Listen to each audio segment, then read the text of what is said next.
Jetimbre-moins-cher.com est une société que dirige Monsieur Bouin qui permet de faire des économies au niveau des courriers. Monsieur Bouin, vous êtes le leader de la massification.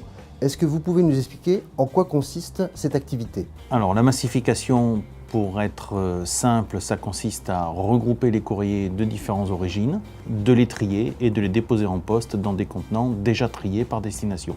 Et nous avons développé la marque Jetimbre-moins-cher.com en vue de proposer ce même service à des gens qui avaient des volumes significatifs de courriers qui n'étaient pas des courriers d'ateliers industriels, comme par exemple des entreprises, des sièges sociaux, des collectivités, des hôpitaux, des mairies. Peut-on chiffrer les bénéfices directs et indirects de cette activité de massification? Lorsque nous massifions des gros volumes de courriers issus d'ateliers industriels, les économies liées à la massification au tri sont de l'ordre de 3 à 5% sur des très gros volumes. Lorsque nous massifions du courrier égrené, comme nous le faisons maintenant, nous transformons du courrier que préalablement ces entreprises ou ces collectivités affranchissaient sur des machines à affranchir dans du courrier industriel qui ensuite est trié.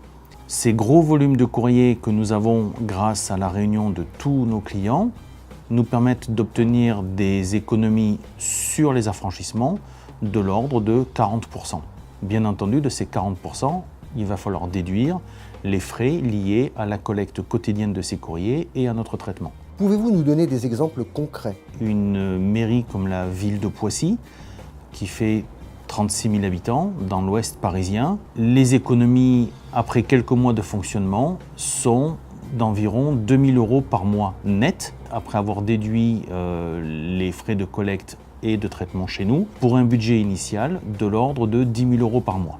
Ça fait donc 20% d'économie en net. Sur une mairie comme Ris-Orangis, un peu plus petite, qui fait 25 000 habitants, mais qui est plus proche de notre site de traitement d'Orly, les économies sont aussi de l'ordre de 2 000 € par mois, pour un budget initial qui était de l'ordre de 8 000 €. Donc ça fait 25% d'économie nette. Est-ce que vos clients sont exclusivement des communes?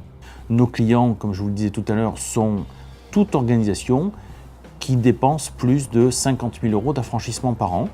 Toutes ces organisations ont vocation à faire des études avec Jetimbre-moins-cher.com pour faire des économies. On a donc des petites sociétés d'assurance, des laboratoires pharmaceutiques, des hôpitaux, des mairies bien entendu, mais aussi des sièges sociaux qu'on peut trouver à La Défense ou dans le département des Hauts-de-Seine ou à Paris.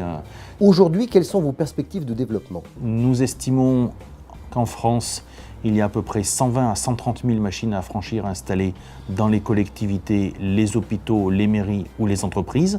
Il y a entre 4 et 5 000 machines à affranchir qui affranchissent pour des montants supérieurs à 50 000 € par an. Donc c'est 4 000 à 5 000 organisations qui dépensent plus de 50 000 € par an d'affranchissement sont des clients potentiels de Jetimbre-moins-cher.com. Parmi celles-ci, une bonne partie sont évidemment dans la région Île-de-France, mais pas uniquement. Nous avons aujourd'hui tout un tas de clients, pour le moment situés au nord d'une ligne qui va de Poitiers à Mulhouse, mais nous sommes capables d'aller chercher du courrier à Lyon, à Marseille, à Toulouse sans aucun problème. Monsieur Bouin, merci pour ces explications. Nous comprenons mieux maintenant comment votre activité permet de faire des économies sur les affranchissements.